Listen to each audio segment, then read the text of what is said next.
we can create email sequence inside of ConvertKit. So an email sequence is just a series of automated emails that are created to your subscribers in a specific order over time. So that means if you are sending out emails and you do not want to do that manually, you can set up email sequence to send out those particular emails at set particular period of time. So you can say that maybe after they sign up to your list on day one, send this email, and maybe after day 3 send a follow-up email, after day 4 send another follow-up email.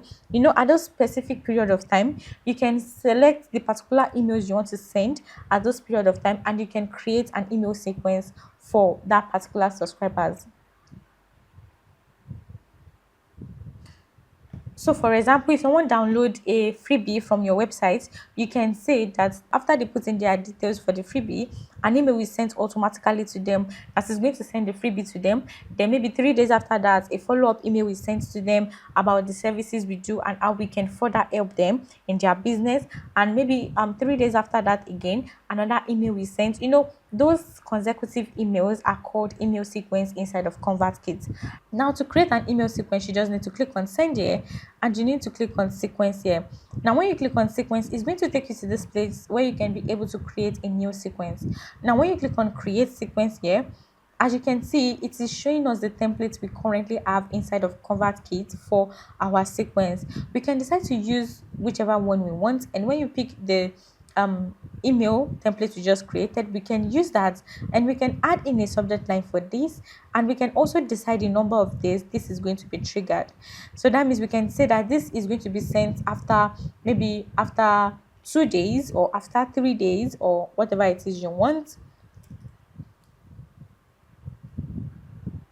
So we can say this should be sent after 2 days, and it can be after the last email. You can use days, you can use hours. So let's say we want people to be able to be sent this email after they receive a freebie from our website. After they put in their names for a freebie on our website, this email is going to be sent to them. We can also add in a subject line. You can write in whatever it is you want. So let's say we want to write in something like welcome, or let's say this is your freebie.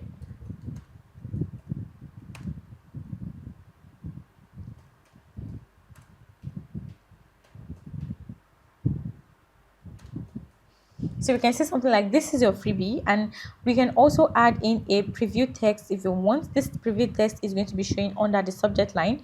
You can also decide that you edit the particular email you'll be sending out. You can delete whatever it is you want. You can add images, you can add text, you can change the colors, you can delete some block if you do not want those blocks. You can do it however you want for this freebie.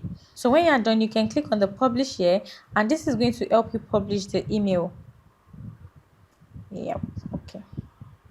Okay, so after making sure that you've edited what you want to edit, you've changed the image you want to change, you've added the videos you want to add, and you've done all of this, you can then decide to publish this particular email. So when you click on publish here, this is going to publish this particular email, the first one here, and then you can come back to emails here, and you can also add in another email. So let's say that after the first one is sent, we want to send another email after 3 days. We can also say that we want to send this maybe hours or days if you want, and this is after the last email. So we are using days, and we can say that this should be sent after 3 days. After 3 days, after the first email has been sent. Then as you can see, that has added it in here. You can also decide that it should not send on Saturdays and it should not send on Sundays. Okay, so let's say the first one was sent on a Thursday, the next one is not going to be sent until Monday, and that means we are skipping weekends so that the email is not going out on a weekend. Okay, so we can also preview the email to see how it looks like, and you can also edit it however you want. So after making sure that all of this is done again, you click on publish, and that is going to publish your campaign. And you do the same thing by adding another email here. You can add as much as many emails as you want for this sequence. Okay, so for email 2, as you can see, it is in draft, and for email 3 it's also in draft. So we can go back to email 2, but before we publish this, it is going to tell us any error we are having in our email. So it is asking us to put the links in the button. So let's just do that now. So let's put the link here, and let's also put the link here.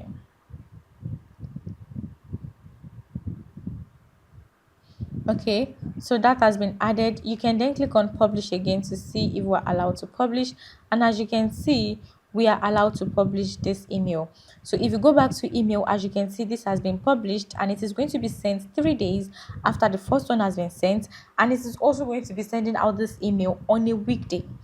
The other one also, which is the third one, we can also decide that this should be sent also 3 days after, and we also do not want to send on a weekend. So when you are done with this, you just click on publish also, and when you click on publish, this is going to publish your page for you, or the email for you, sorry. So all of the emails here has been published, and when you are sure that everything is done as you want, you can also check in the style, and you can see the background color where you can edit for each email. You can edit whichever style you want for each of this email. So after making sure that you've added the number of emails you want to add for this sequence, you can also click on this to exclude subscribers from this email sequence. You can say that anybody who is a code lead or anybody who is a code subscriber should not enter into the sequence. This is going to be very, very helpful if you do not want to send to this sequence to a particular set of people. You can say that, you know what, if you are from a particular country, they should not enter into this email sequence, or if they're from a particular if they are distance from a particular city or within a particular country, you can even use the custom field you have created. You can say that if the lead source is something, or if the lead status is unsubscribe, or you can pick in whatever it is you want for this segment, and you just need to add that particular segment.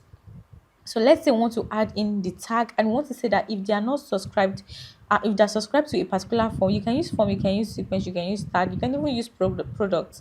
So let's say if they're subscribed to a particular tag, we want to take them off this particular sequence. So let's say we want to check in for contact, or want to check it for lead.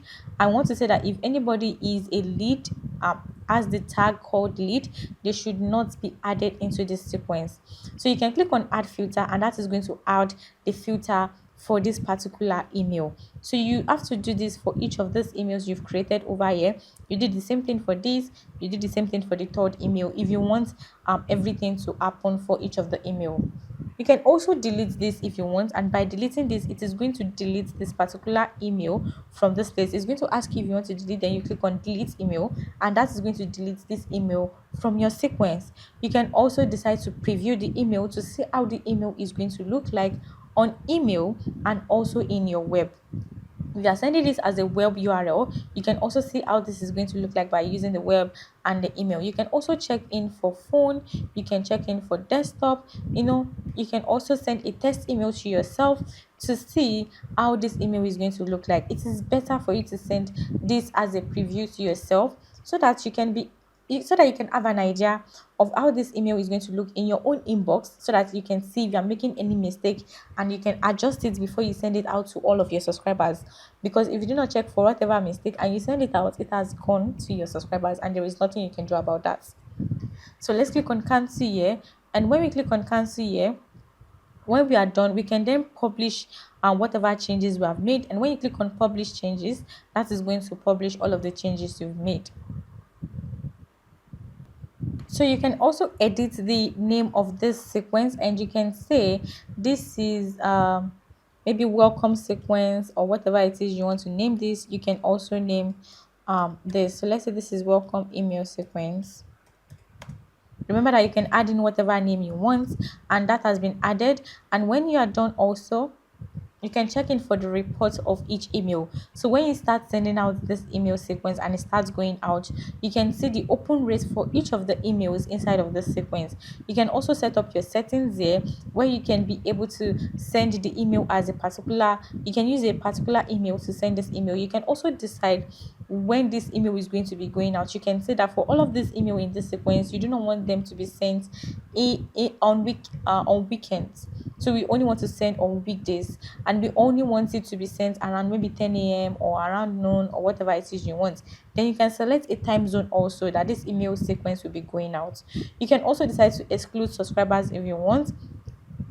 You can exclude those people that are from a particular form, or you can exclude those people that are from a particular sequence. That means they are not going to be receiving this email inside this email sequence. As you can see, this sequence is active, but you can decide to deactivate it if you want. So if you set to inactive, that means this sequence is not going to be going out to subscribers. And when you set that as inactive, this sequence is not going to be triggered, and none of the email in this sequence is going to be sent out to anyone you've added into the sequence. So that is for that. And as you can see, it is saying that it is only allowing subscribers to receive the emails once. We do not want them to receive multiple times. But if you want them to receive multiple times, also you can click on yes. And also you can decide that you can allow subscribers to be added. So it is saying here that should you allow subscribers to stay in the sequence after you've added them in the automation you've created. You can click yes or no for that.